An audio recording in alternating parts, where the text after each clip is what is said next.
नमस्कार दोस्तों, स्वागत है आपका A to Z स्टोरीज अद्भुत ऑफिशियल पर। साधु संत फकीर गुरु रहबरों की सदा ही जय जयकार। दरअसल हम अपने शब्दों के चश्मों से ही उसे देखना चाहते हैं। जो सत्य था, सत्य है, सत्य रहेगा। हम हो ना हो इससे कोई भेद नहीं पड़ता। जो है वे हमारे शब्दों से रूपांतरित नहीं हो जाता, लेकिन हम हैं कि अपने शब्दों के चश्मों से ही उसे देखना चाहते हैं। कभी कठिनाई शुरू हो जाती है। हम सदा अपनी दृष्टि से देखना चाहते हैं और तब हमारी दृष्टि सत्य को वैसा नहीं देखने देती जैसा वे सत्य है, वैसा बना देती है जैसा हम देखना चाहते हैं। तो ये हमारे ख्याल में नहीं है कि जब तक हमारी कोई दृष्टि, और दृष्टि का मतलब हमारे सीखे हुए शब्द, दृष्टि का और कोई मतलब नहीं है। दृष्टि का मतलब है हमारे सीखे हुए शब्द, हमारा सीखा हुआ ज्ञान, लर्निंग। वे जो हमने जान लिया है, जो हमने सुन लिया है, जो हमने पढ़ लिया है, वे हमारी दृष्टि को बनाता है। उस दृष्टि के माध्यम से जब हम देखने चलते हैं तो सत्य सत्य नहीं रह जाता। बीच में एक पर्दा है और वे पर्दा विकृत कर देता है। इसे समझो। एक गरीब आदमी एक गाय खरीद लाया था, लेकिन गाय थी एक सम्राट के घर की। गरीब आदमी की बड़े दिनों से इच्छा थी कि वे गाय खरीदे और कोई बहुत बढ़िया गाय खरीदे। तो बहुत मुश्किल से उसने रुपए इकट्ठे करे और गाय खरीदी। लेकिन उसे पता नहीं था कि राजा के घर की गाय गरीब आदमी के घर में कैसे रह सकती है। इसे समझना होगा। तो गाय तो वो ले आया, लेकिन गाय ने उस गरीब के घर का सूखा भूसा, सूखा घास खाने से इनकार कर दिया। वे हरी घास खाने की आदी थी क्योंकि सम्राट की गाय थी। वे कीमती घास खाने की आदी थी। वे गरीब बहुत परेशान हुआ, बहुत मनाया, समझाया, कहा माता, सब तरह से उसके हाथ पैर जोड़े, लेकिन गाय नहीं सुनती है। घबरा गया। तो गांव में एक बूढ़ा आदमी था, जानकार था पशुओं के बाबत। तो उसके पास गया और कहा कि मैं क्या करूं, मैं तो गरीब आदमी हूं, सूखा घास है मेरे पास, हरी घास मैं कहां से ला सकता हूं बेमौसम में। तो राजा के घर की गाय लेकर मुश्किल में पड़ गया हूं मैं, 2 दिन से भूखी खड़ी है। उस बूढ़े आदमी ने कहा, तू बाजार जा और एक हरे रंग का चश्मा खरीद ला और चश्मा गाय की आंख पर चढ़ा दे। चीजें हरी हो या ना हो, हरी दिख सकती है। फिर उसने कहा, गाय को क्या पता चलेगा कि घास हरी है या नहीं। सवाल गाय को हरी दिखनी चाहिए। बात खत्म हो गई।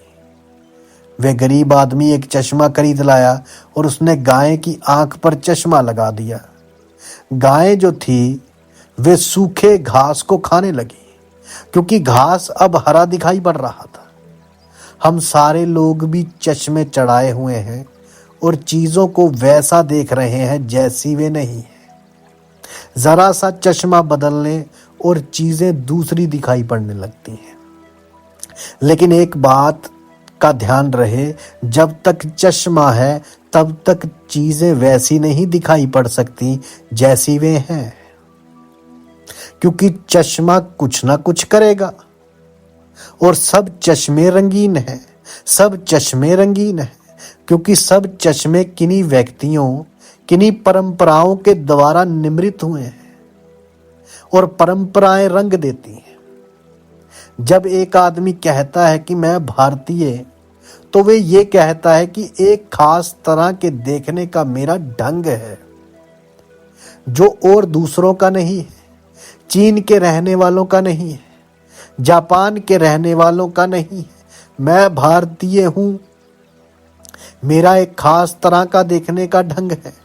भारतीय होने का क्या मतलब है? जब एक आदमी कहता है हिंदू, ईसाई, बौद्ध, तो वे ये कहता है कि मेरा एक खास ढंग है चीजों को देखने का, बोध। तो उस परंपरा के चश्मे से मैं देखता हूं चीजों को। जब एक आदमी कहता है इस्लाम, तो वे कहता है मैं इस्लाम के चश्मे से देखता हूं चीजों को। लेकिन कोई आदमी चीजों को देखने को राजी नहीं है, चश्मों को स्थापित करने को राजी है, तो फिर सत्य को कभी भी नहीं जान सकता। इस्लाम से जो देखा जाएगा वे वही होगा जो इस्लाम से देखा जा सकता है, वे नहीं होगा जो है। जब तक हम चश्मों पर जोर देते हैं, दृष्टियों पर जोर देते हैं, सिद्धांतों पर जोर देते हैं, परंपराओं पर जोर देते हैं, तब तक हमारी सत्य की खोज शुरू नहीं हुई है। तब तक हम ये कहते हैं सत्य को ऐसा होना चाहिए, ये हम पहले तय करते हैं सत्य को बिना जाने। तो ये हम पहले तय करते हैं कि सत्य को कैसा होना चाहिए, और वे तय करके फिर हम सत्य के पास जाते हैं। सत्य वैसा ही हो जाता है, क्योंकि हमारा चश्मा जिस रंग का है वैसा हमें दिखाई पड़ने लगता है। इसलिए तो दुनिया में कोई 300 धर्म है, और 300 ही धर्म के मानने वालों को सत्य वैसा दिखाई पड़ता है जैसा उनकी किताब में लिखा है, तो वे दिखाई पड़ेगा ही। इसमें सत्य का कोई कसूर नहीं है, इसमें अपनी आंख पर चढ़ा हुआ चश्मा है। तो जो आदमी यहाँ हरे रंग का चश्मा लगाकर खड़ा होगा उसको सारी चीजें हरी दिखाई पड़ेंगी। वे कहेगा मुझे हरी दिखाई पड़ रही हैं, इसलिए मैं कैसे कहूं कि असत्य है? सत्य ही है, मुझे दिखाई पड़ रहा है वही सत्य है। इसलिए ध्यान रहे, जो आदमी ये कहता है कि जो मुझे दिखाई पड़ता है वही सत्य है, वे सत्य से भी ज्यादा अपनी दृष्टि की कीमत बता रहा है। और सत्य उसे दिखाई पड़ सकता है जो अपनी दृष्टि को छोड़ने को राजी है, जो कहता है जो मुझे दिखाई पड़ता है वे नहीं है, जो है उसकी मुझे फिक्र है। तो सत्य की खोज की पहली शर्त है कि अपनी दृष्टि को छोड़ने की सामर्थ्य, अपने सीखे हुए शब्दों को छोड़ने की हिम्मत, अपने शास्त्र को, अपने पंथ को, अपने संप्रदाय को एक तरफ हटाने की हिम्मत। इसके लिए जो आदमी तैयार हो जाता है वे आदमी सीधा देख सकता है कि क्या है। हम सीधे कभी भी नहीं देखते, हमारा देखना सब बंधा हुआ देखना है। एक पत्थर रखा हुआ है, एक बच्चे को बचपन से सिखाया है कि ये भगवान है, दूसरे बच्चे को बचपन से सिखाया गया है कि ये कुफ्र है, ये भगवान नहीं है, ये पाप है, इसको भगवान मानना। ये दोनों बच्चे उस पत्थर के सामने से निकलते हैं, एक हाथ जोड़कर नमस्कार करता है, तो दूसरा मौका मिलते ही उसे पत्थर को तोड़ डालना चाहता है। तो ये दोनों ही उस पत्थर को नहीं देख रहे हैं जो है। एक देख रहा है भगवान जो उसने सीखा है, और एक देख रहा है पाप जो उसने सीखा है। इन दोनों की भूल एक है, ये दोनों अलग अलग तरह के लोग नहीं हैं, हम कहेंगे दोनों ही उल्टे। एक मारता है लात और एक करता है पूजा, दोनों ही उल्टे। दोनों उल्टे नहीं हैं, दोनों बिल्कुल एक जैसे। एक ने ये सीखा, दूसरे ने वे सीखा, दोनों अपने सीखने को मानते हैं। पत्थर का कोई देखने को राजी नहीं है कि वे है क्या। तो पत्थर ना तो पाप है ना भगवान है, पत्थर सिर्फ पत्थर है। लेकिन उस पत्थर की सीधी सच्चाई को देखने के लिए अपनी दृष्टि से छुटकारा बहुत जरूरी है, नहीं तो एक पत्थर को तोड़ने में जान गंवा देगा और दूसरा पत्थर को बचाने में जान गंवा देगा, और दोनों में से कोई उसको नहीं देखेगा जो था उसे देखते तो शायद दोनों हंसते और कहते कि हम दोनों ही पागल हैं, पत्थर पत्थर है। तो इसे समझना होगा। ये कभी आपने सोचा कि पूजा करने वाला और तोड़ने वाला दोनों पत्थर नहीं देख रहे हैं, दोनों कुछ और ही देख रहे हैं। मूर्ति भंजक और मूर्ति पूजक दोनों ही पत्थर नहीं देखते। एक मूर्ति देखता है भगवान की, दूसरा मूर्ति देख रहा है कुफर की या कोई शैतान की मूर्ति देख रहा है, तो तोड़ देने योग्य है। मिटा देने से पुण्य होगा, एक को पूजने से पुण्य होता है। लेकिन बेचारे पत्थर को कोई भी नहीं देखता। मूर्ति पूजक मर जाएगा, मूर्ति भंजक मर जाएगा, और तब भी वे पत्थर इस दुनिया में होगा। लेकिन तब वे क्या होगा? भगवान होगा या कि कुफर कहेंगे? तब वे सिर्फ पत्थर होगा। वे अभी भी वही है। उस पत्थर को पता भी नहीं है कि मेरी पूजा करता है कोई, या कोई मुझे तोड़ने आता है। अगर पत्थर को पता होगा तो बहुत हंसता होगा, बहुत हंसता होगा, सब पर हंसता होगा कि कैसे पागल हो गए, मैं सिर्फ पत्थर हूं। लेकिन हम जो हैं उसे कभी देखते ही नहीं। हम तो जो देखने के लिए तैयार किए गए हैं वही देख सकते हैं। 1952 में हिमालय की तराई में नील गाय नाम का जानवर होता है। उसने खेतों में बहुत उत्पात कर रखा था, बहुत नुकसान कर रखा था। उसकी संख्या बहुत बढ़ गई थी।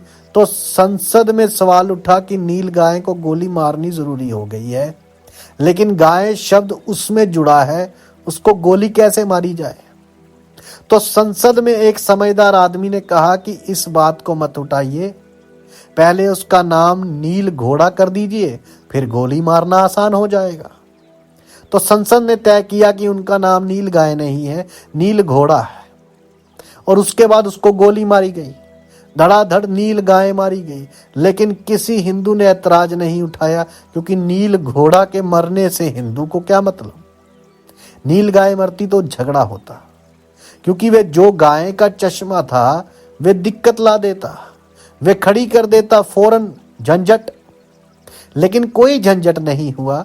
बड़े होशियार लोग जरा, और वे नील गाय बेचारी जो थी वही है, चाहे नील घोड़ा कहो चाहे नील गाय। उसे पता भी नहीं चला होगा कि संसद ने हमारा नाम बदलकर मरने की तैयारी कर दी। उसको कोई पता नहीं चला होगा कि आदमी कैसे खेल खेलता है। लेकिन उसी गांव में वे नील गाय होती तो झगड़ा खड़ा होता, नील घोड़ा हो गई तो झगड़ा खड़ा नहीं होगा, क्योंकि हम उसे तो देखते ही नहीं है जो है। हम तो वे देखते हैं जो हम चश्मा लगा लेते हैं। तो नील गाय थी तो वे हमारे धर्म का प्रतीक थी, नील घोड़ा हो गई तो बात खत्म हो गई। अगर हिंदू मुस्लिम दंगा हो तो आपकी टोपी उठाकर चोटी देखी जाएगी। अगर चोटी है तो मुसलमान मार डालेंगे, अगर चोटी नहीं है तो हिंदू मार डालेंगे। आपसे किसी को मतलब नहीं, अपने प्रतीक से मतलब है। तो वे चोटी वे जनेऊ अपने प्रतीक से मतलब है। उस आदमी को कोई नहीं देख रहा है जो वहां खड़ा है। उस आदमी से किसी का कोई संबंध नहीं। अपनी इमेज हम आदमी पर आरोपित करते हैं और उसके माध्यम से देखते हैं। हम कभी भी सत्य को नहीं जान सकते। जो आदमी एक प्रतिमा के माध्यम से जीवन को देखता है वह सत्य को कभी नहीं जान सकता।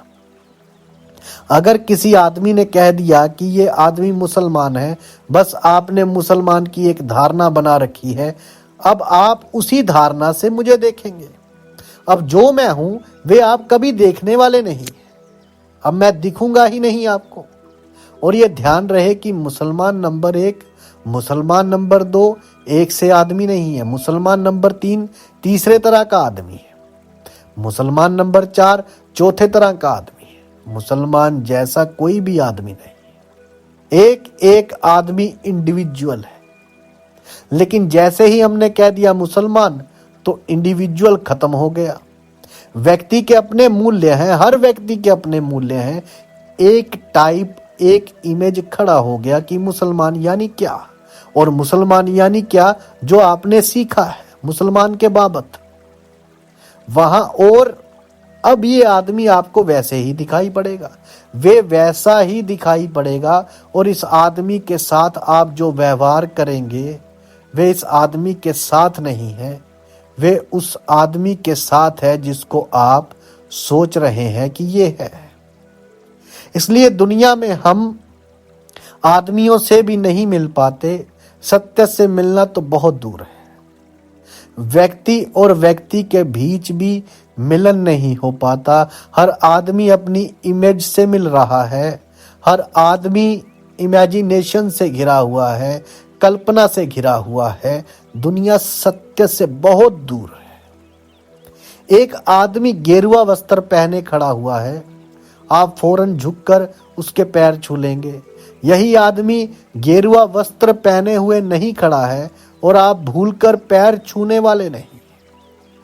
आपने किसके पैर छुए? इस आदमी के जो ये है, या आपकी गेरुए वस्त्र के प्रति एक धारणा है, उस धारणा के आप पैर छू रहे। आदमियों से किसी को कोई मतलब नहीं। ठक्कर बापा के जीवन में मैं पढ़ता था कि वे अहमदाबाद आ रहे हैं किसी मीटिंग में बोलने के लिए, तो एक 3rd क्लास के डिब्बे में चढ़े हुए हैं। एक आदमी पूरे डिब्बे में भीड़ है भारी, और एक आदमी पूरी बेंच पर कब्जा जमाए हुए लेटा है, आराम से अखबार पढ़ रहा है। ठक्कर बापा ने उससे कहा कि मेरे भाई, मैं बूढ़ा आदमी हूं, अगर मुझे थोड़ा बैठ जाने दो। चुप रहो, बात मत करना बैठने बूठने की, दूसरे डिब्बे में चले जाओ। उसने लौट कर भी नहीं देखा कि कौन है, अखबार पढ़ रहा है, और बगल में बैठे हुए आदमी से थोड़ी देर में कहता है, ठक्कर बापा का भाषण है अहमदाबाद में, बड़ा अच्छा आदमी है, बड़ा अद्भुत आदमी है, इसको सुनने मुझे भी जाना है, तुम भी चलोगे? और ठक्कर बापा पीछे खड़े हैं, जिनसे वे कहता है कि बुड्ढे बकवास मत कर, चुपचाप खड़ा रहे। ये किस ठक्कर बापा से मिलने की बात कर रहा है, किस ठक्कर बापा को देखने जा रहा है, और ये जाएगा और पैर भी छू सकता है और वहां प्रभावित होकर लौटेगा कि गजब का आदमी था। और वे आदमी बगल में खड़ा था जिसको बैठने भी नहीं दिया रहा। तो जो है उसकी तरफ हमारी कोई नजर नहीं है, हमारी नजर वहां अटकी है जो हमने सोच रखा है। हम सब अपने चश्मों से बंधे हुए लोग हैं। जिंदगी के सब पहलुओं पर हमारे चश्मे महत्वपूर्ण है, सत्य महत्वपूर्ण नहीं है। और ध्यान रहे, जिसके लिए चश्मा महत्वपूर्ण है वे सत्य को कभी भी नहीं जान सकता। सत्य की खोज में पहला त्याग है चश्मे का त्याग। तो इसे समझना होगा कि किस तरीके से उन चश्मों का त्याग करने से ही सत्य की खोज होगी। भाग 3 में आपको जल्दी मिलते हैं। तब तक के लिए आप सबका धन्यवाद। आप सबके भीतर बसे उस परमात्मा को मेरा प्रणाम। साधु संत फकीर गुरु रहबरों की सदा ही जय जयकार।